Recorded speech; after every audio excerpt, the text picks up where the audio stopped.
तो फिर हमने देखा था proof of parallelogram law of vector addition. तो we wanted to find out कि अगर हमें दो वेक्टर दिए हैं, वेक्टर पी वेक्टर क्यू, तो उनके मैग्नीट्यूड के बेसिस पे मुझे रिजल्टेंट अगर निकालना है तो मेरे को फॉर्मूला होगा एक तो ये वाला, और अगर अल्फा निकालना है दैट टेन अल्फा, अल्फा क्या था, रिजल्टेंट जो पॉजिटिव एक्स एक्सिस के साथ एंगल बनाएगा, तो रिजल्टेंट ऑफ दो वेक्टर पॉजिटिव एक्स एक्सिस के साथ जो एंगल बनाएगा उसको अल्फा बोलेंगे, Q sine theta upon P plus Q cos theta. तो ये एक फॉर्मूला, ये दो फॉर्मूले हमने डिराइव किए थे, इनके बेसिस पे आपको ये क्वेश्चन निकालने को दिया था। ये कर चुके ये वाला क्वेश्चन हम लोग, है ना, ये कर सर चुके थे शायद, कल कर चुके ये, कि मैग्नीट्यूड ऑफ आइदर वेक्टर, ये पी क्यू आर ये था, इनकी वैल्यूज पुट करी, फिर हमने वैल्यू निकाल के अल्फा इक्वल टू 120 डिग्री निकाल दिया था। इसके बाद मैंने आपको ये बताया था कि ये एक इक्विलेटरल ट्रायंगल बनेगा जिसमें एंगल होगा 120 डिग्री, जो कि 120 डिग्री होता ही है। तो बिना सोल्व किए तो इस तरीके से हो जाएगा, और दूसरा तरीका ये है कि फॉर्मूले में वैल्यू डालो, फिर वही करो, फिर वही करो, इसमें करके √3 निकलेगा। ठीक है, ये क्वेश्चन भी हमने कल कर लिया था। अब जिन बच्चों को रिवाइज करना है बस ये क्वेश्चन 1 कर लो, फिर आगे बढ़ जाएंगे। क्वेश्चन 1 कर लो एक बार अटेम्प्ट सब लोग। Two forces of equal magnitude 5 unit have an angle 60 degree between them, find the magnitude and direction of the resultant force। यहाँ सीधा सीधा फॉर्मूलेज आपको यूज करने हैं, मैं फॉर्मूला लिख देता हूँ, तो बस वैल्यू पुट करना, आंसर आ जाएगा। ठीक है,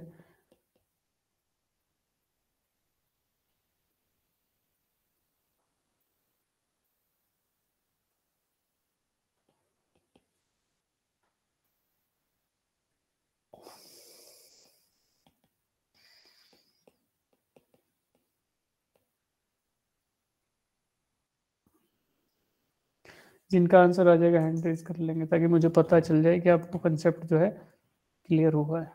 सब लोग एक बार अटेम्प्ट कर लेंगे। Two forces of equal magnitude 5 units, तो मुझे मैग्नीट्यूड दे रखा है 5 यूनिट है, किसका, दोनों का, एंगल बिटवीन देम है 60 डिग्री, यानी मुझे थीटा दिया हुआ है। अब now I have to find out R and alpha.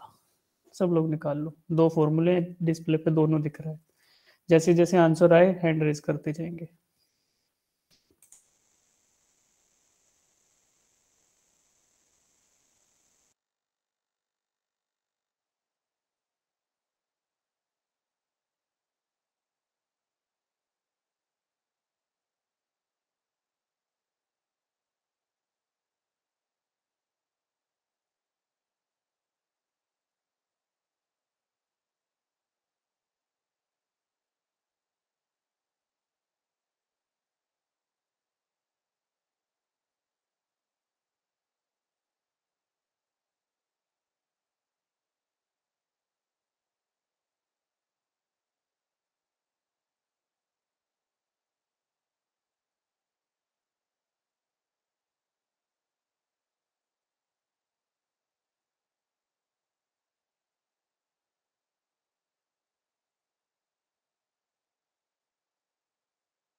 क्या कर रहे हो बेटा, इतना टाइम थोड़े लगता है, अटेम्प्ट करो, आर वैल्यू निकालो, अल्फा निकालो।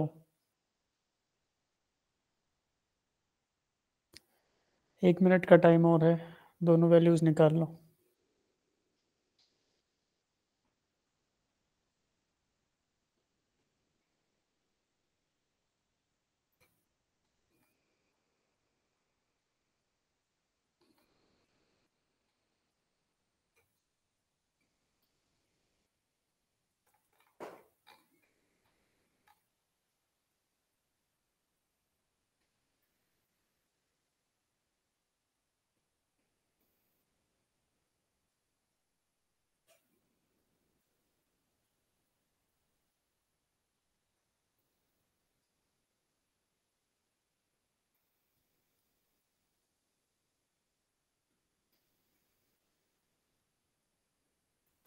चलो, कोई भी बच्चा नहीं कर पाया क्या?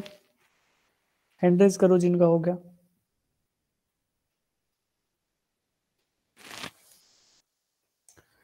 ठीक है, चलो मैं कराता हूँ। फॉर्मूला आपको दिख ही रहा है? ठीक, फॉर्मूला आपको दिख ही रहा है। तो इस फॉर्मूला के बेसिस पे आपको वैल्यूज पुट करनी है खाली, P square plus Q square 2p Q कोस थीटा। ठीक है बेटा, पी स्क्वायर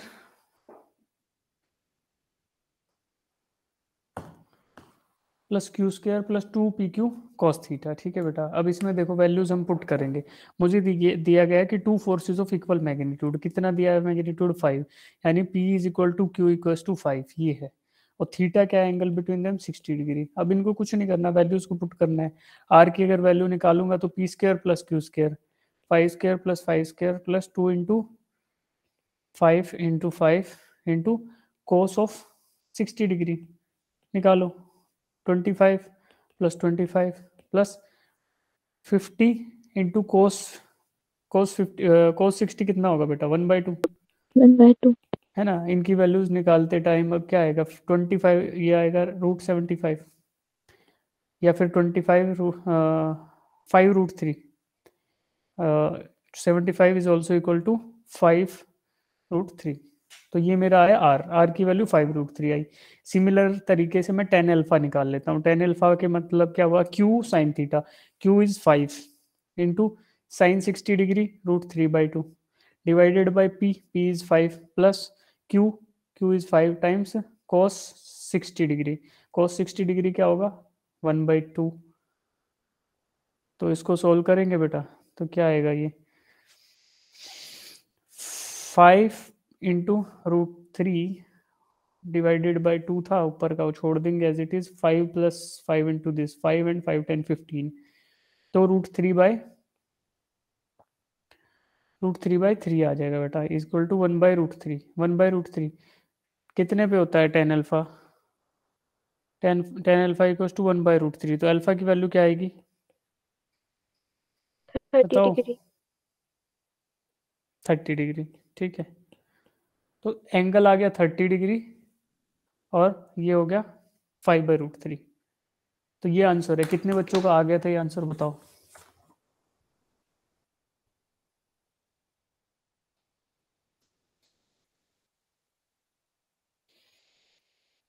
ठीक है, शाबाश, सिंपल था बेटा। जस्ट मैंने इसलिए कराया, इसको स्किप करा देता बट करा इसलिए क्योंकि लिया, क्योंकि कल की क्लास में बताया था, तो थोड़ा रिवाइज हो गया आपका। चलो, अब हम लोग करते हैं इसके आगे का। लास्ट है हमारे पास polygon law of vector addition. हमने देखा triangle law of vector addition को, फिर हमने parallelogram law of vector addition को देखा, फिर हमने देखा polygon law of vector addition. अब polygon law of vector addition में क्या है ये, कि जैसे ट्राइंगल लॉ बोल रहा था कि आप एक एक साइड लो, हेड टू टेल दूसरे को ज्वाइन करो, तो अपोजिट ऑर्डर में जो इस ट्राइंगल को कंप्लीट करेगा that will be the resultant vector. ये तो था triangle law of vector addition. ठीक है, पैरेललोग्राम क्या बोल रहा था कि टेल टू टेल ज्वाइन कर लो और जो इंक्लूडेड डायगोनल रहेगा that will be the resultant. ठीक है, तो मान गए हम इनकी बात भी कि ठीक है भाई तुम्हारी बात भी। और पॉलीगन लॉ क्या कहता है कि अब इसमें लिमिट नहीं है साइड्स पे। ट्रायंगल लॉ तो 3 साइड्स के बारे में बात कर रहा था, और पैरेललोग्राम लॉ वो भी 3 के बारे में बात कर रहा था, लेकिन यहाँ पे नंबर ऑफ वेक्टर्स पे लिमिट नहीं है। पॉलीगन लॉ क्या कहता है कि आप जोड़ते जाओ हेड टू टेल, जितने भी वेक्टर आपके पास है सबको हेड टू टेल जोड़ते जाओ, जोड़ते जाओ, जोड़ते जाओ, जोड़ते जाओ। जो लास्ट वाला वेक्टर होगा, लास्ट वाला मतलब कि जितने भी वेक्टर है सबको जोड़ लो, फिर उसका रिजल्टेंट अगर निकालना है तो उसको आपको क्या करना है, अपोजिट ऑर्डर में you have to join the, you have to complete the polygon in opposite order. तो इस तरीके से ये जो येलो कलर का जो बनाया that will be the resultant of A B, B C, C D and D E. तो जो ये ए से ई बना that is vector A E, भाई ए से शुरू होकर ई तक गया, तो ए से शुरू होकर ई तक जाने वाले वेक्टर दिस येलो वेक्टर को बोलेंगे resultant of vector A B, B C, C D और डी। अगर इसको मैं इकट्ठा करके लिखूं तो A E will be equal to A B plus B C plus C D plus D. तो जो वेक्टर ए ई है यानी कि this yellow vector, this is the resultant of all the remaining 4 sides of this polygon. तो polygon law क्या कहता है कि आप पॉलीगन की फॉर्म में अरेंज कर लो, head to tail, head to tail, head to tail join करते हुए, और जो लास्ट साइड बचेगी यानी जो क्लोजिंग होगा, the direction the vector that will be closing the polygon, उसको बोलेंगे resultant of all the remaining sides of the polygon. देखो closing side of the polygon is taken in the opposite order में ले लो, and this side will represent the resultant of all the remaining vectors या फिर all the remaining sides that are represented by different vectors। ठीक है त्रिशा, बेटा doubt है?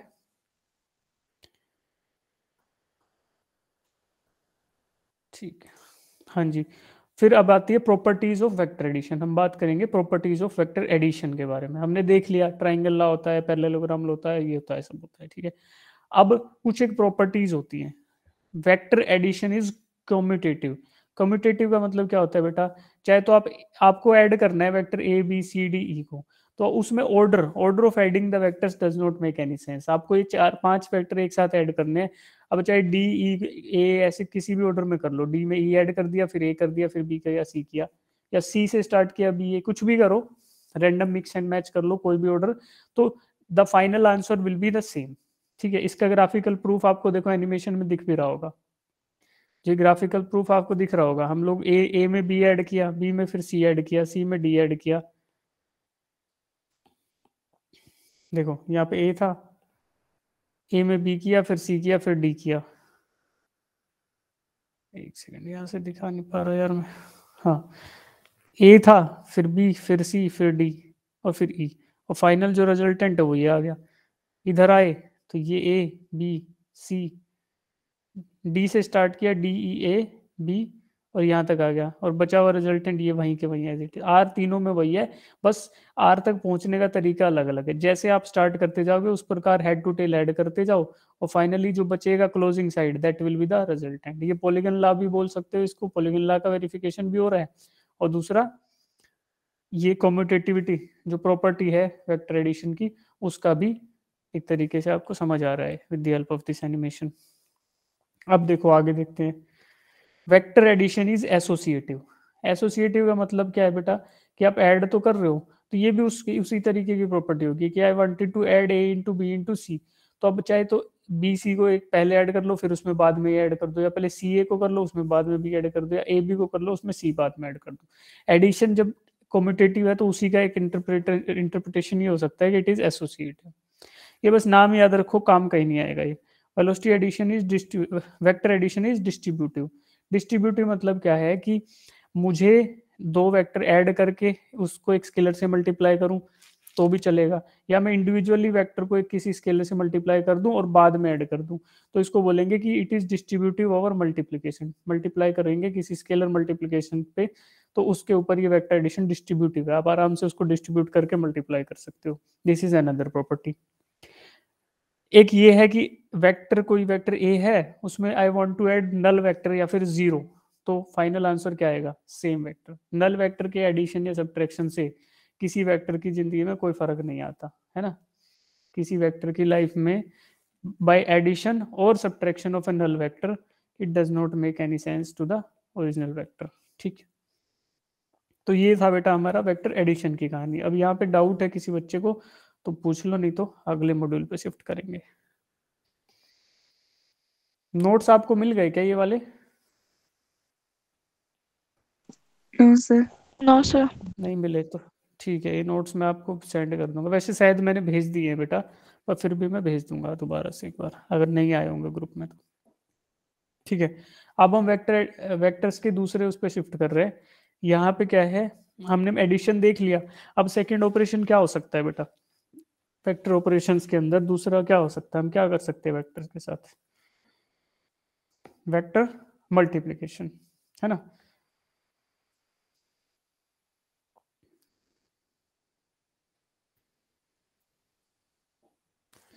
आज इलेक्ट्रिसिटी का प्रॉब्लम है यार मेरे घर पे, मैं ठंड में मर रहा हूँ आज बैठा बैठा।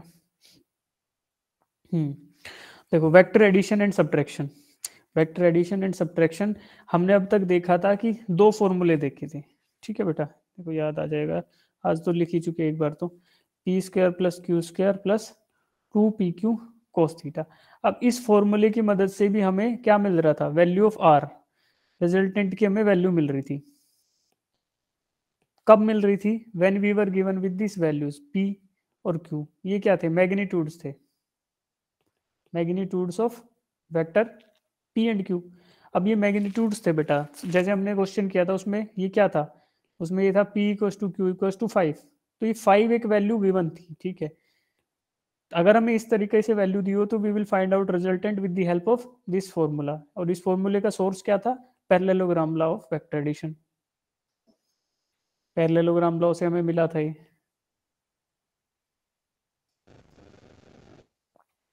अब अगर हमें रिजोल्व फॉर्म में, यानी कि विभाजित की हुई या टुकड़े टुकड़े वाली फॉर्म में मिल जाए कोई वेक्टर, इन वेक्टर को ऐड कैसे करेंगे? देखो, कंपोनेंट वाइज फॉर्म, यानी कंपोनेंट फॉर्म या फिर रिजोल्व्ड फॉर्म, है ना। कंपोनेंट फॉर्म या रिजोल्व्ड फॉर्म। कंपोनेंट फॉर्म क्यों बोल रहा हूँ बेटा? कि वेक्टर ए दिख रहा है आप सबको, है ना, वेक्टर ए दिख रहा है ना। Yes, sir. जो वेक्टर Yes, ए sir. है इसमें देखो, दिस इज वेक्टर ए, इस वेक्टर ए में तीन अलग अलग कंपोनेंट है, एक है आई कैप के साथ, एक जे कैप के साथ और एक के कैप के साथ। तो आई कैप के साथ वाला कंपोनेंट का मतलब क्या है कि this is acting in the positive x axis direction, तो उसका कंपोनेंट लिख दिया ए एक्स, क्यों? क्योंकि ये एक्स डायरेक्शन में काम कर रहा था। फिर दूसरा कंपोनेंट लिया ए वाई, ये वाई डायरेक्शन में था इसलिए जे कैप के साथ लिखा गया। क्यों? जे कैप क्या है बेटा? J cap is unit vector in the positive Y axis, यही तो पढ़ते आ रहे हैं पिछले 2 क्लासेस से। फिर ए जेड, ए जेड क्या है? It is unit vector in the positive Z axis. A Z नहीं, ए जेड इज द मैग्नीट्यूड और के cap is the unit vector in the direction of Z axis. तो इस तरीके से देखो, x वाला कंपोनेंट ये रहा, y वाला ये रहा, z वाला ये रहा, इसलिए हमने इसको बोला कि this is written in the component form. Component form या फिर रिजोल्व्ड फॉर्म, रिजोल्व्ड फॉर्म मतलब कि अलग अलग एक्सिस के अलोंग हमने उसके तोड़ के लिख रखा है वेक्टर को। अगर हमें वेक्टर्स इस फॉर्म में दिए गए हों, जैसे ए दे रखा है, बी भी similarly B X I cap, B J B Y J cap, B Z K cap, similarly C मुझे दिया है C X I cap, C Y J cap and C Z K cap. अब अगर मुझे बोले, if I am given this form of resolve form में दिया गया वो वेक्टर्स को, और मुझसे पूछा जाए कि find out the vector addition vector A plus vector B plus vector C, अब मुझे ये फाइंड आउट करना है, तो मैं कैसे करूंगा? तो मेरे पास ये फॉर्मूला नहीं लग सकता, जो ये आर का फॉर्मूला था पैरेललोग्राम लॉ का, या नहीं लग सकता, ये फॉर्मूला नहीं लग सकता। या फिर इसको, ये लग तो सकता है बट इसको लगाने के लिए मुझे एक लंबा रूट फॉलो करना पड़ेगा। लंबा रूट फॉलो कैसे करना पड़ेगा? First I have to find out the magnitudes. बेटा मैग्नीट्यूड का मैंने आपको फॉर्मूला बताया था, देखो जब when we were studying vector resolution, तो हमने देखा था कि magnitude of a vector is equal to R X square plus R Y square plus R Z square. तो ये R X R Y R Z क्या थे? These were components. वही यहाँ पे है ना बेटा, ए है, ये इसका मैग्नीट्यूड निकालना होगा, तो ए एक्स स्क्वायर प्लस ए वाई स्क्वायर प्लस ए जेड स्क्वायर। इस तरीके से मैं तीनों वेक्टर्स का मैग्नीट्यूड निकालूं पहले, या तो फिर कुछ जुगाड़ लगा के with the help of this magnitudes में अल्फा या theta X theta Y theta Z वो एंगल निकालूं और फिर फाइनल एक वैल्यू निकालूं, तो वो रास्ता लंबा हो जाएगा। बट इससे इजी तरीका होता है कि अगर मैं कंपोनेंट वाइज एडिशन या सब्ट्रैक्शन कर लूं। अब ये सुनने में इतना भारी भरकम लग रहा है, जितना सुनने में लग रहा है उतना ये इजी चीज है। एबीसी फाइंड आउट करना है, बस कुछ नहीं करना, ए का एक्स कंपोनेंट उठाओ, बी का एक्स कंपोनेंट उठाओ, सी का एक्स कंपोनेंट उठाओ, तीनों को इकट्ठा जोड़ दो, ठीक। फिर दूसरे नंबर पे क्या करो, ए का वाई उठाओ, बी का वाई उठाओ, सी का वाई कंपोनेंट उठाओ, तीनों को एक साथ जोड़ दो। फिर क्या करो, जेड उठाओ, इसका भी जेड उठाओ, इसका भी जेड उठाओ, तीनों के जेड को इकट्ठा यहाँ जोड़ दो। ये क्या हो रहा है भाई? अच्छा हाँ, जेड उठाओ, ये जेड उठाओ, ये जेड उठाओ और तीनों को इकट्ठा जोड़ दो। तो अब देखो, एक्स एक्स वाले कंपोनेंट इकट्ठे जुड़ गए, वाई वाले जुड़ गए, सी जेड वाले जुड़ गए, इन सबको ऐड कर लो और फिर एक्स वालों को आई कैप के साथ लिख दो, वाई वालों को जे कैप के साथ लिख दो, जेड वालों को के कैप के साथ लिख लो। बस ऐसा करने भर से क्या हो गया मेरा, क्या पूरा हो गया बेटा? Vector addition. क्या? Value of A B C, vector A plus vector B plus vector C, उसकी वैल्यू क्या आएगी? ये वाली, ये आ जाएगी, ठीक है। Similarly similarly if I wanted to subtract the vectors A minus B करना है, तो भी यही करेंगे, ए के एक्स कंपोनेंट में से बी का एक्स घटा देंगे, ए के वाई में से बी का वाई, ए के जेड में से बी का जेड घटा देंगे, और एक्स कंपोनेंट के साथ आई लिखना ये तो रीति रिवाज है, वाई के साथ जे लिखना, ए के साथ जेड लिखना। क्यों? क्योंकि भाई डायरेक्शन स्पेसिफाई करनी है ना। एक्स की डायरेक्शन कौन बताता है? आई कैप। वाई की डायरेक्शन कौन बताता है? जे कैप। जेड की डायरेक्शन कौन बताता है? के कैप। माइनस एक्स की कौन बताएगा? माइनस आई कैप। माइनस जेड की माइनस के कैप। और माइनस वाई की माइनस जे कैप। तो ये नेगेटिव डायरेक्शन में हो गए। पॉजिटिव वाले हो गए आई कैप, जे कैप एंड के कैप। इनको लिखना, ये तो रीति रिवाज है। इसको मान लो कि दिस इज कस्टमरी थिंग, है ना, दिस इज द ट्रेडिशन। इसको मान लो ऐसे रटना है क्योंकि ये तो है ही यार, हमने पढ़ लिया। और दूसरा क्या है? सिंपल एडिशन और सब्ट्रैक्शन कंपोनेंट वाइज कर दो तो हमारा vector addition and vector subtraction हो गया। अब देखो हमें समझ आ गया करना क्या है। कितने बच्चों को नहीं आया वो हैंड रेज कर लो। जिन बच्चों को ये बात समझ नहीं आई कि करना क्या है एडिशन सब्ट्रैक्शन में। आ गई? आ गया ना? अब क्या करो, इसमें फर्स्ट वाला क्वेश्चन कर दो। Question number 1। Question number,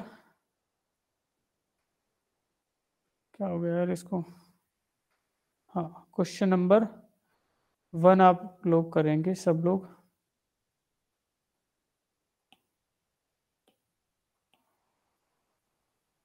question number 1 करेंगे। I am provided with vector A, vector B and vector C. मुझे क्या करना है? ये वाला वेक्टर एडिशन करना है। बस इसमें फर्क क्या है? सेम चीज है बेटा। बस दो दो से मल्टीप्लाई करना है। ऐड करने से पहले वेक्टर बी को 2 से मल्टीप्लाई कर लेना। तो 2b क्या आएगा? 2 टाइम्स बी क्या करोगे? 6i cap plus 8j cap minus 4k cap. ये 2b हो जाएगा। ठीक है, क्यों? क्योंकि मैंने b को 2 से मल्टीप्लाई कर दिया तो उसके करस्पॉन्डिंग कंपोनेंट्स थे वो भी 2 से मल्टीप्लाई हो गए। अब इस इंफॉर्मेशन को यूज करते हुए आपको मेरे को इसकी वैल्यू बतानी है। Vector A plus 2 times vector B plus C. सब लोग करेंगे। हो जाओ स्टार्ट। 1 मिनट का समय।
ठीक है, हुआ क्या?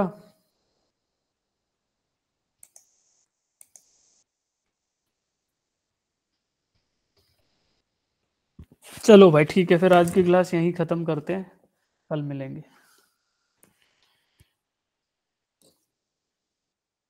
एक बच्चा करेगा सिर्फ, तब तक आप करोगे नहीं, मैं क्लास नहीं बढ़ाऊंगा आगे, पहले सबके आंसर्स चाहिए मुझे। यार एडिशन करना है, सिंपल एडिशन, वो नहीं कर रहे आप लोग, तो हर चीज़ मैं थोड़े कर सकता हूँ आपके लिए। अगर नहीं कर रहे तो फिर क्लास ख़त्म है, जिनको जाना है जाओ।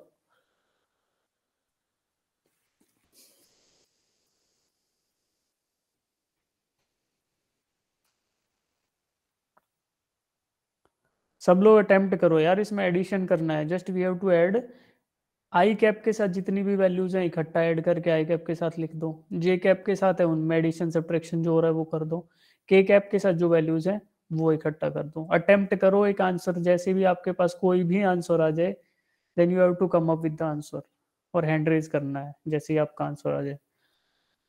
35 स्टूडेंट्स हैं अभी, तब तक 20 बच्चों के आंसर नहीं आएंगे, मैं आगे क्लास नहीं बढ़ाऊंगा, चाहे उसमें 20 मिनट लगे 50 मिनट लगे, जो भी लगाना है आपका टाइम है लगाइए।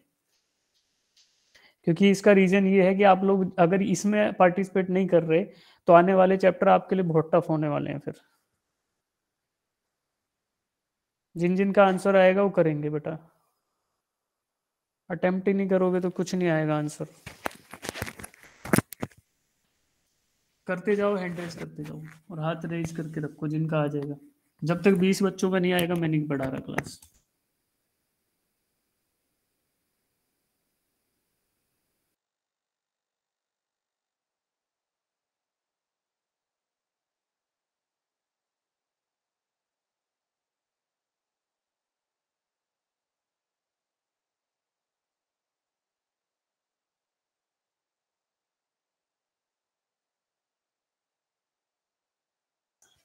यार केवल 3 बच्चों ने सोल्व किया है, क्या ये 3 बच्चे एग्जाम देने जाएंगे सिर्फ? सर कर रहे हैं। हाँ करते रहो।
यार इतने बच्चे अगर नहीं कर पाए तो डाउट क्यों नहीं पूछते आप लोग? सिर्फ ये 5 बच्चे कर रहे हैं, वो भी इतना टाइम लगा के।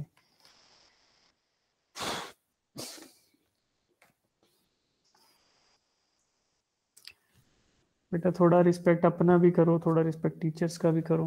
देखो इतने बजे तक आप भी जगे हुए हो, मैं भी जगा हुआ हूँ, जस्ट फॉर कि कुछ सीख पाए हम लोग ना। तो अभी देखो, ठीक है मैं करा रहा हूँ इसको, अभी जहाँ भी हो छोड़ दो। मुझे क्या फाइंड आउट करना है? I have to find out, actual में तो मुझे मैग्नीट्यूड फाइंड आउट करना था, बट मैंने आपको छोटा करके क्वेश्चन दिया था ताकि टाइम कम लगे क्लास में और कुछ बता पाए। Find its magnitude, I have to find out the resultant का मैग्नीट्यूड। रिजल्टेंट क्या होगा? रिजल्टेंट वेक्टर आर अगर मैं लिखता हूँ रिजल्टेंट को, तो that will be vector R will be vector A plus 2 times vector B plus vector C. ये मेरा होगा रिजल्टेंट। अब इसको मैं सोल्व कर रहा हूँ बेटा, तो for this I need vector A तो मुझे दिया हुआ है, ठीक है, 2 टाइम्स वेक्टर बी वो नहीं दिया हुआ, वेक्टर सी ये भी मुझे दिया हुआ है। Now I will find out 2 times of vector B. अब एक तो ये लंबा तरीका हो सकता है कि पहले मैं 2 बी निकाल लूँ, 2 टाइम्स वेक्टर बी। क्या करूंगा, I will multiply each and every component of vector B by 2। तो 3 आई कैप था, इसको लिख दूंगा 6 आई कैप। 4 जे कैप था, इसको लिख दूंगा 8 जे कैप। -2 के कैप था, इसको -4 के कैप। ये मेरा आया 2 टाइम्स बी। अब मेरे पास ए भी है, 2 बी भी है और सी भी है। अब इन तीनों के कंपोनेंट्स को ऐड करना है, ठीक है। तो आर क्या आएगा, आर इसका कुछ कंपोनेंट होगा जो आई कैप के साथ होगा, कुछ होगा जो जे कैप के साथ होगा, और कुछ होगा जो के कैप के साथ होगा, ठीक है, ऐसे होगा। अब आई कैप में क्या है, ए का आई कैप के साथ 2 है, ये 2 है, ये 2 बी का ये 6 है, और यहाँ पे 1 है। तो ऐड करूंगा 2 + 6 + 1। भाई 2 यहाँ से उठाया, 6 यहाँ से उठाया और 1 यहाँ से उठाया, ठीक। अब जे कैप को देखो, यहाँ पे -1 है, यहाँ पे +8 है, और यहाँ -1 है। -1 + 8 -1, ठीक। यहाँ पे +1 है, यहाँ पे -4 है, और यहाँ पे -1 है। +8 +8 नहीं था, क्या था, +8 तो नहीं था, +1 था बेटा। यहाँ पे +1 था, तो मैंने लिखा +1 -4 और -1, ठीक है। तो इसको सोल्व करेंगे तो आर की वैल्यू क्या आएगी, 2 + 6 + 1 9 आई कैप, ठीक है। -8 + 8 -1 जे कैप, यानी +8 जे कैप, +1 -4 -1, तो -4 जे कैप। +6 नहीं हुआ, क्या हुआ 6 बेटा, +6 जे कैप। हाँ +6 हुआ बेटा, 8 नहीं हुआ, ये प्लस दोनों माइनस के थे, ठीक है, शाबाश। तो ये हुआ +6 जे कैप, ठीक है बेटा, हमने एक प्लस कंसीडर कर लिया था, ठीक है, माइनस और माइनस, तो ये +6 जे कैप, ये हुआ मेरा क्या, रिजल्टेंट वेक्टर आर। तो आपको फाइंड आउट यहां तक करना था, ठीक है, ये आ गया एक वेक्टर। अब सोचो, अब मेरे को मैग्नीट्यूड निकालना है। If I want to find out magnitude, तो मैग्नीट्यूड में मैंने आपको शुरू से 3-4 बार 5-7 बार बता दिया कि वेक्टर आर को निकालना है, तो ऐसे लिख सकता हूँ मॉडुलस फंक्शन में। तो I am talking about magnitude, ये क्या होगा, r(x² + r(y²) + r(z²). अब इनसे r(x), r(y) से r(z) से डरेंगे नहीं, they are just component along different axis. उनकी वैल्यू हमें दे ही रखी है, क्या है, r(x) क्या है, 9 है बेटा, r(y) क्या है जो j के साथ लिखा रहे, r(z) क्या है जो k के साथ लिखा रहे। तो इन तीनों वैल्यूज को मैं पुट करूंगा इसमें और निकाल लूंगा क्या, मैग्नीट्यूड। rx की वैल्यू 9 है तो 9² प्लस ry की वैल्यू 6 है तो 6² प्लस rz की वैल्यू -4 है तो -4 का स्क्वायर। करेंगे 9 9 जा 81, 6 6 जा 36, -4 × -4 16 प्लस का, ठीक है। इन सबको जोड़ो तो क्या आएगा, क्या आएगा बेटा बताओ, 133 है ना, 3 और ये 8, क्या था, 6 12 13 1 10 और 13, 133 आ रहा है बेटा, √133। तो √133 क्या है, मैग्नीट्यूड ऑफ वेक्टर आर, यानी कि इसकी वैल्यू। तो मेरे को मैग्नीट्यूड ही फाइंड आउट करना था, और यहाँ पे आंसर हमारा वेरीफाई भी हो गया, 133 है। तो इसको अब कितने बच्चे कर पाओगे, चलो जितने कर पाए वो तो अच्छा है, दोबारा से ऐसा क्वेश्चन मिलेगा तो कितने लोग कर पाओगे।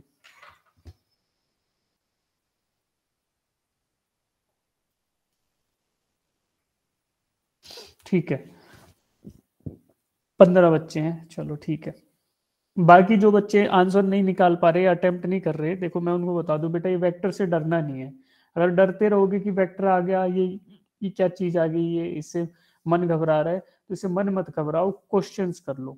क्वेश्चंस कर लो, ये 12th बैच है ना, इसमें मैं कुछ आपको वीडियो सेंड कर दूंगा इस पे ग्रुप पे, तो वो आप देख लेना वेक्टर्स के बारे में थोड़ा, उससे आपको और कॉन्फिडेंस आ जाएगा, जिन बच्चों से एक भी क्वेश्चन नहीं लग पा रहा है। उसके बाद वेक्टर्स का असाइनमेंट है वो सोल्व करेंगे, जिन बच्चों के आंसर्स आ रहे हैं वेक्टर्स में, है ना, कुछ बच्चे सोल्व कर पा रहे हैं, उनको असाइनमेंट जरूर करना है। ताकि आप एग्जाम लेवल के क्वेश्चंस कर पाओ। ये तो बहुत बेसिक क्वेश्चन था, ऐसा एग्जाम में आएगा भी नहीं। ऐसा आ गया तो समझो कि मतलब एग्जाम की बेइज्जती है। आ भी सकता है बेइज्जती कराने के लिए अपनी, बट बहुत रेयर चांस है। नीट है तो हो सकता है आ भी जाए, बट चांसेस रेयर है कि इतना इजी क्वेश्चन आएगा।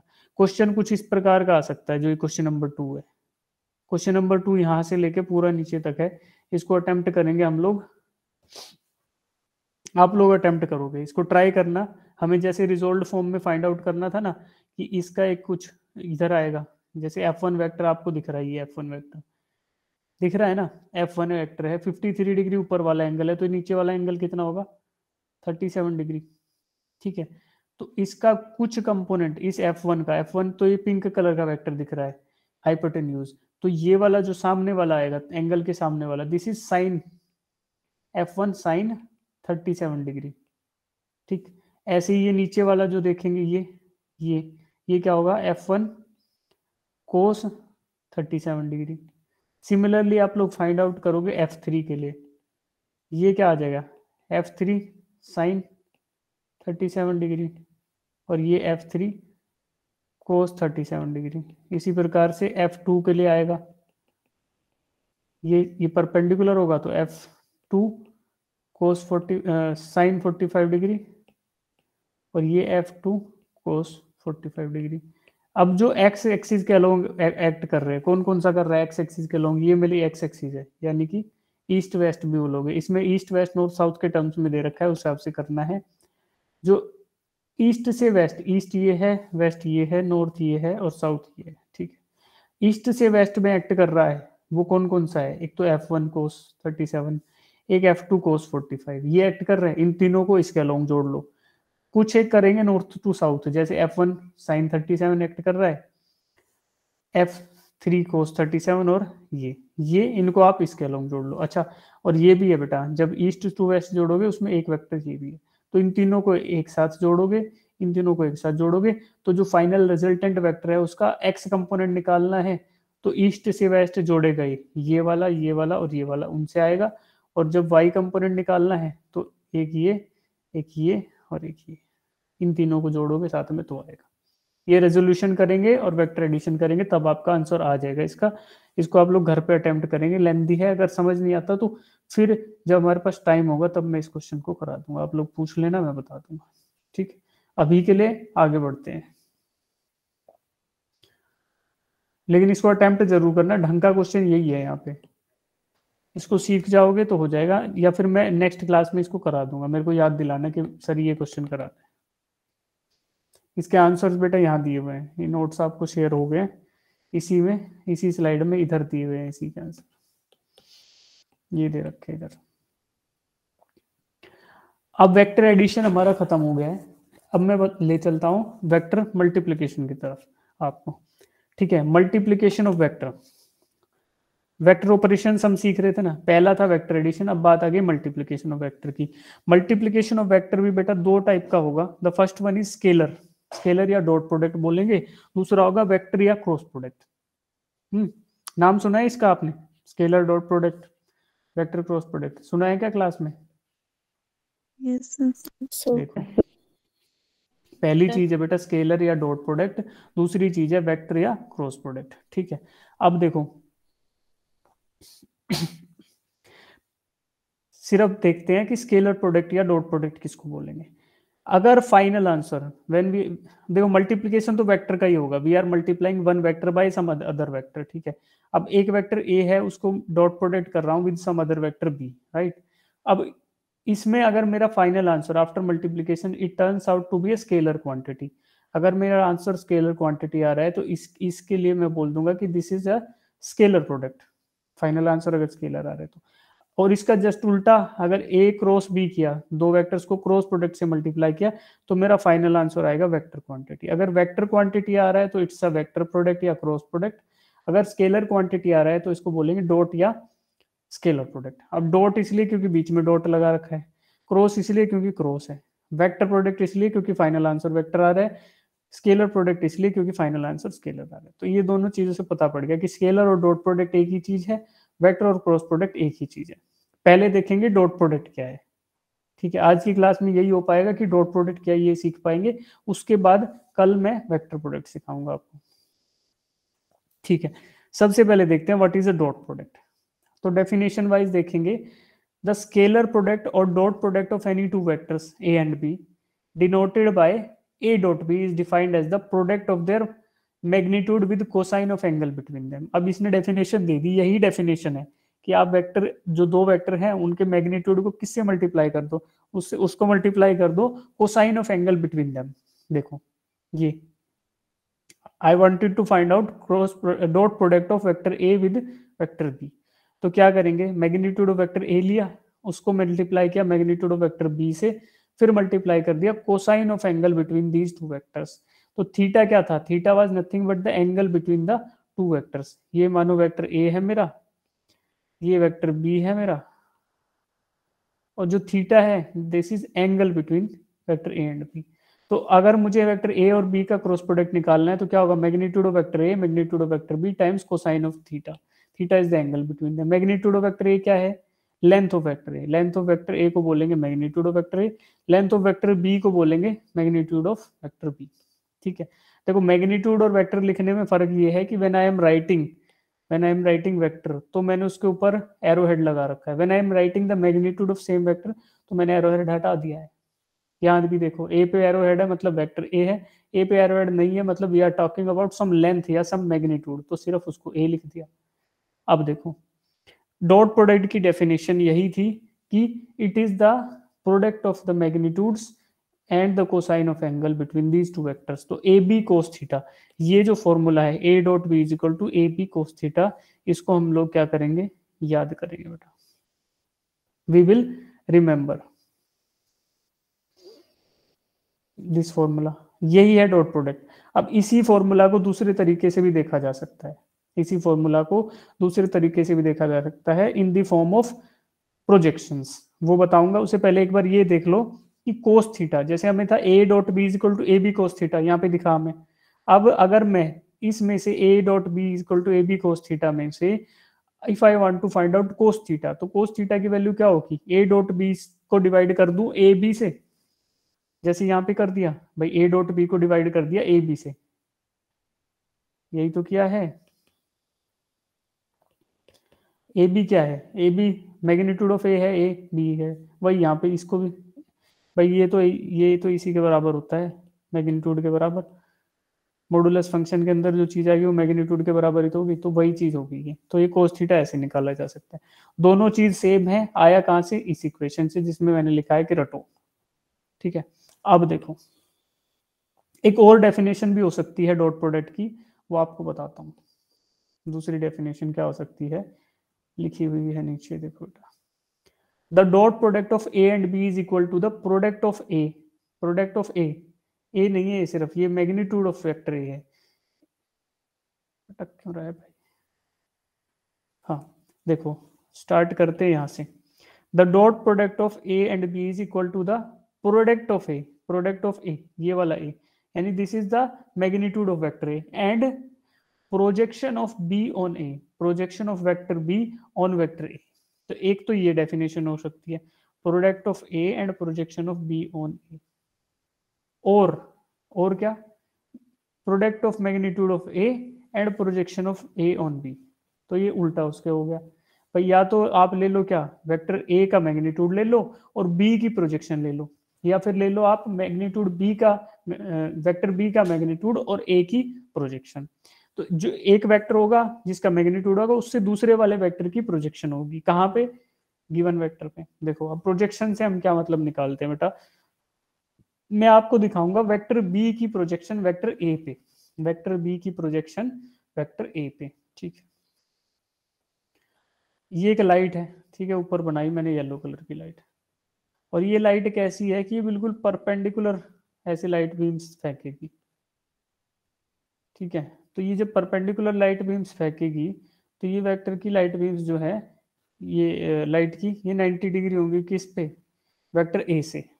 अब ऐसी लाइट की वजह से क्या वेक्टर बी की शैडो, वेक्टर बी की जो शैडो बनने वाली है, हाँ वेक्टर बी की जो शैडो बनेगी क्या वो इस तरीके की नहीं बन जाएगी बेटा, बिल्कुल यहाँ से आके हमारे बिल्कुल स्ट्रेट, है ना, और शैडो जो है वो बस इतनी यहाँ से यहाँ तक आएगी, क्योंकि लाइट बीम्स परपेंडिकुलर है तो ये शैडो छोटी होके बनेगी वेक्टर ए के ऊपर। जो शैडो बनेगी वेक्टर ए के ऊपर परछाई किसकी, वेक्टर बी की, तो वो थोड़ी साइज में छोटी हो जाएगी। क्यों? क्योंकि ये वेक्टर बी एक इनक्लाइंड है, इनक्लाइंड वेक्टर है, तो जब उसकी शैडो नीचे गिरेगी तो वो कुछ छोटी, यानी प्रोजेक्शन, जब उसको आप प्रोजेक्ट कर दोगे वेक्टर ए पे तो वो छोटी हो जाएगी। अब ये जो वेक्टर रेड कलर का बना दिया, इसकी कुछ एक लेंथ भी होगी, बेस की लेंथ यही होगी ना, यहाँ से लेके यहाँ तक। इस लेंथ को मैं क्या बोलूंगा, projection of vector B on vector A, projection of vector B on vector A. क्या मैं ट्रिग्नोमेट्री के रूल से इसको फाइंड आउट कर सकता हूँ? मुझे थीटा दिख रहा है, मुझे हाइपोटेन्यूज भी दिख रहा है जो कि वेक्टर बी है, तो what will be this thing, तो बेस होगा ना ये नीचे वाला। बेस क्या होता है बेटा? Base is nothing but cosine वाला कंपोनेंट। तो क्या मैं इसको बी कोस थीटा लिख सकता हूँ? क्या मैं इस प्रोजेक्शन को बी कोस थीटा लिख सकता हूँ? क्या मैं इस प्रोजेक्शन को बी कोस थीटा लिख सकता हूँ? बोलो भाई, लिख सकता हूँ? लिख सकता हूँ। प्रोजेक्शन का मतलब क्या है? परछाई भाई, परछाई या उसका कंपोनेंट उस डायरेक्शन में, बस उसी का मतलब है। Just a fancy term, fancy या क्या बोलते हैं, मोर फिजिकल टर्म, कि रियल लाइफ में आप क्या देखोगे। मान लो मैं आपको लाइट मार के दिखाऊं इस पे, किस पे, इस पेन पे, आप भी ये करके देख लेना। ये लाइट है, ये पेन है, इसके ऊपर लाइट गिर रही है, तो मैं जिस टेबल पे बैठा हूँ उस पे जो इसकी परछाई बन रही है पेन की ड्यू टू दिस लाइट, वो इस पेन से अगर ये इंक्लाइंड रहेगा ऐसे और लाइट बिल्कुल परपेंडिकुलर होगी, तो उसकी जो लेंथ आएगी परछाई की टेबल पे, that will be small in comparison to the true length of this pen, है ना। और ऐसे घुमाऊंगा तो मैक्सिमम कितनी लेंथ हो सकती है इस पेन के बराबर? कब होगी? जब ये बिल्कुल टेबल के ऊपर ऐसे रखा होगा प्लेन। तो if the both vectors are pointing in the same direction, तो प्रोजेक्शन किसके बराबर होगी? Length of the vector. अगर वो इंक्लाइंड है तो समवट छोटी होगी, और बिल्कुल वर्टिकल हो गया तो एक डॉट बनेगी बस, ठीक है। तो लेंथ हो जाएगी 0 फिर उस केस में, वेक्टर के केस में। पेन से, पेन की तो हो सकता है थोड़ी हो भी जाए, क्योंकि ये एक वेक्टर नहीं है, फिजिकल चीज है। अब देखो बेटा, पी कोस थीटा। सिमिलरली अगर मैं ये लाइट इधर लगाता हूँ ऐसे, और प्रोजेक्शन आती है इसकी इधर, किसके परपेंडिकुलर? वेक्टर बी के। तो इसी प्रकार से मैं वेक्टर ए की भी तो शेडो बना सकता हूँ ना। वेक्टर ए की शेडो वेक्टर बी पे कुछ ऐसी बनेगी, ऐसी, ठीक है। फिर वहां पे क्या होगा, उसकी लेंथ जो होगी वो होगी ए टाइम्स कोस थीटा। तो वो प्रोजेक्शन ऑफ वेक्टर ए, यानी वेक्टर बी की परछाई किस पे? वेक्टर बी पे। तो projection of vector A on vector B. इधर था ये जो ये नीचे वाली बनी, ये बनी है प्रोजेक्शन ऑफ वेक्टर बी, यानी बी वेक्टर की परछाई किस पे? वेक्टर ए पे। तो इन दोनों का मल्टीप्लीकेशन देखो, अब बाय डेफिनेशन जाए, प्रोडक्ट ऑफ मैग्नीट्यूड ऑफ ए, ठीक है भाई, ए का मैग्नीट्यूड लिख दिया ए, और मल्टीप्लाई किसको करो? Projection of B on A, vector B की परछाई ए पे, ये थी ना ये वाली, बी cos थीटा, ठीक है। ये किसके बराबर होगा? This is equal to dot product. तो फॉर्मूला फिर से वही आ गया, ए बी cos थीटा। कहाँ से आया? परछाई देखी हमने, उसका cos कंपोनेंट था, दोनों को मल्टीप्लाई कर दिया तो ए बी cos थीटा आया। यही तो फॉर्मूला हमने यहाँ पढ़ा था। अब देखो दूसरे उससे हिसाब से जाओगे तो वही आएगा सिमिलरली, कि बी का मैग्नीट्यूड और मल्टीप्लाई किस करो? Projection of A on B, A पे बी का projection, projection of A on B, B पे ए का प्रोजेक्शन। तो वेक्टर बी पे ए का प्रोजेक्शन क्या है? ए कोस थीटा है बेटा, ये रहा। तो ए कोस थीटा से इसको मल्टीप्लाई कर दो, तो वही आया B A cos theta. A B cos theta और बी ए कोस थीटा ये सेम होगा, मैं आपको बताऊंगा एक क्यों सेम होगा, ठीक है। अब ये भी क्या है? This is A dot B. तो फाइनली सब की सब बातें यहां तक ला रही है हमें, A dot B is equal to A B cos theta. This is the dot product of two vectors, और उसका मैग्नीट्यूड होगा A B cos theta. Direction क्या होगी? कोई डायरेक्शन नहीं होगी, क्योंकि ये एक स्केलर प्रोडक्ट है। मल्टीप्लाई होने के बाद जो हमारे पास फिजिकल क्वांटिटी आएगी, that will be a scalar quantity. That's why we are calling it as a dot product और स्केलर प्रोडक्ट, ठीक। अब ये बात सबको समझ आई? Yes, sir. देखो बेटा, Yes. Mathematically A dot B is equal to A B cos theta, और ज्योमेट्रिकली प्रोजेक्शन दिखा दी, ऐसे प्रोजेक्शन होती है ये, किस? परछाई। और फिजिकली बात करो तो हम ये देखना चाह रहे हैं जो ए कोस थीटा है, जो projection of vector A on vector B है, यानी ए cos थीटा है, this is nothing but component of vector A acting in the direction of vector B. जब हम वेक्टर ए की डायरेक्शन में कोई फोर्स सपोज करो लगा रहे हैं, तो उस फोर्स का कितना इफेक्ट या उसका कितना उसका जो इफेक्ट है फोर्स का, वो बी वेक्टर की डायरेक्शन में आएगा। कुछ तो होगा जो बी की डायरेक्शन में आएगा। मान लो एक रोप है, ठीक है, मैं उसको इधर से फोर्स लगाता हूं एफ, तो इसके परपेंडिकुलर डायरेक्शन में यहाँ पे कोई चीज है, उस पर कोई इफेक्ट नहीं आएगा। भाई इधर जो कोई चीज है, इधर ये ढीली रोप है, ऐसे फ्लेक्सिबल है, अगर मैं फोर्स लगा रहा हूँ तो इसके परपेंडिकुलर डायरेक्शन में इस फोर्स की वजह से कोई इफेक्ट नहीं आएगा, as far as these are perpendicular. तो यहाँ पे मतलब क्या हुआ कि इसका प्रोजेक्शन हो गया जीरो, यानी कि कोस थीटा कोस 90 की वैल्यू हो गई जीरो, कोस 90 जीरो हो गया। इसका मतलब कि किसी भी वेक्टर, एक वेक्टर एक्ट कर रहा है या कोई फोर्स एक्ट कर रहा है, उसके परपेंडिकुलर डायरेक्शन में उस फोर्स की वजह से कोई इफेक्ट नहीं आएगा, उस फोर्स के नहीं आएगा। इसका कुछ एक एग्जांपल और दे दूं बेटा आपको।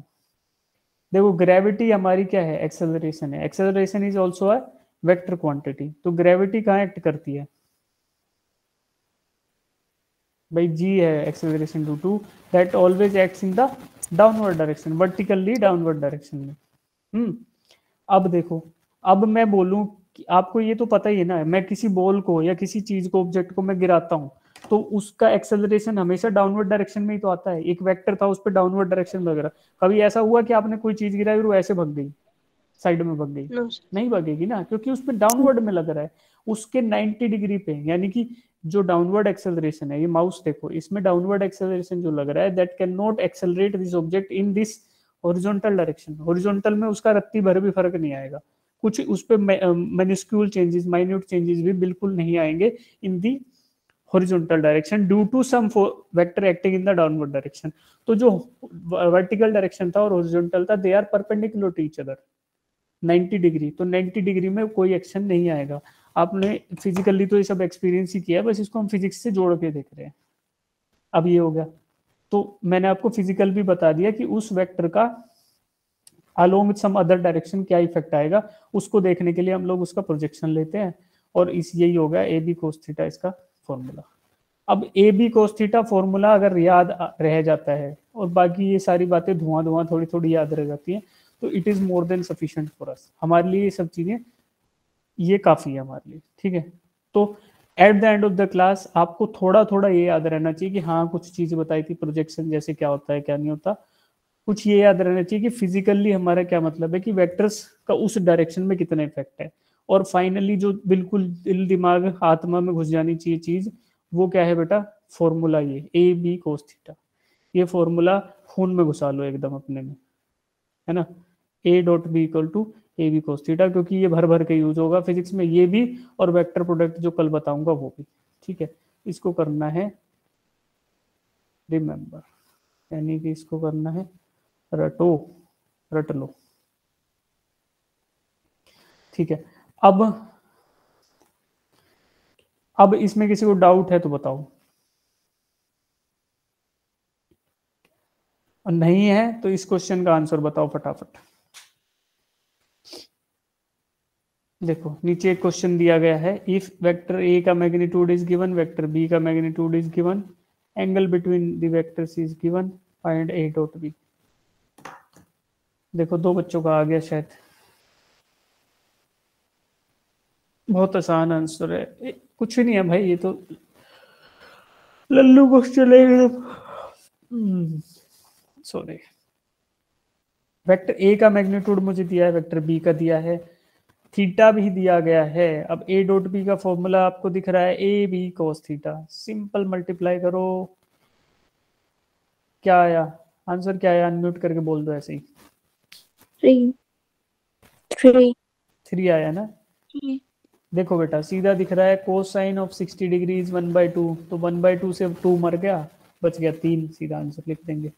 देखो अब बच्चों सबके लिए एक बार फिर से सोल्व कर देता हूँ, जिनका आ गया बहुत अच्छी बात है, जिनका नहीं आया वो ध्यान से देख लो क्या क्या दिया गया है और क्या क्या निकालना है। हमें दिया गया है वेक्टर ए का मैग्नीट्यूड 2, वेक्टर बी का मैग्नीट्यूड 3 है, थीटा दिया गया है 60 डिग्री, तो हम बढ़ जाएंगे किसकी तरफ, cos theta. Cos 60 degree is 1/2। Okay, now I know A dot B क्या होता है, it is nothing but A B cos theta. ठीक है बेटा, ए की वैल्यू दी है 2, बी की दी है 3, कोस थीटा की 1/2 निकाली, 2 से 2 को उड़ा देंगे, फाइनल आंसर आ गया 3। तो ए बी कोस थीटा क्या आया, 3। जिनका 3 आया है बहुत सही आंसर है, जिनका नहीं आया वो यहाँ से देख लो भाई। ठीक है, अब बताओ डॉट प्रोडक्ट में किसी को दिक्कत No, sir. No, नहीं? sir. ठीक है, तो अब ये प्रॉपर्टी वाला खेल बच गया, इसको मैं कल डिस्कस करूंगा, ताकि थोड़ा सा 2-4 मिनट फिर से एक बार डॉट प्रोडक्ट पे चर्चा हो जाए और ये प्रॉपर्टी उसी के बेसिस पे देख लें। अब इससे पहले वाले में कहीं भी कुछ भी डाउट है तो वो मेरे को आप बताओ, otherwise we will wind up for the day.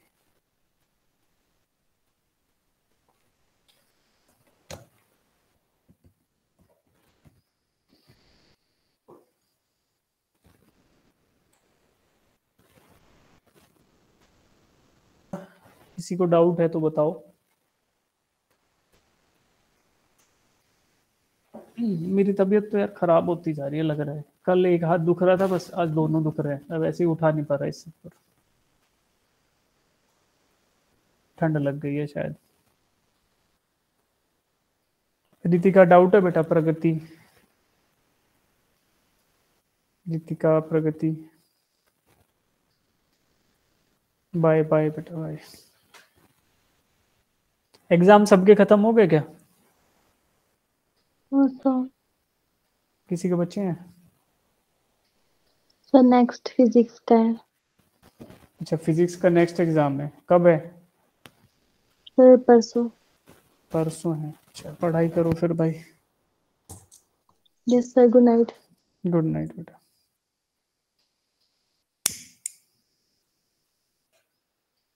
हाँ रितिका डाउट पूछो बेटा।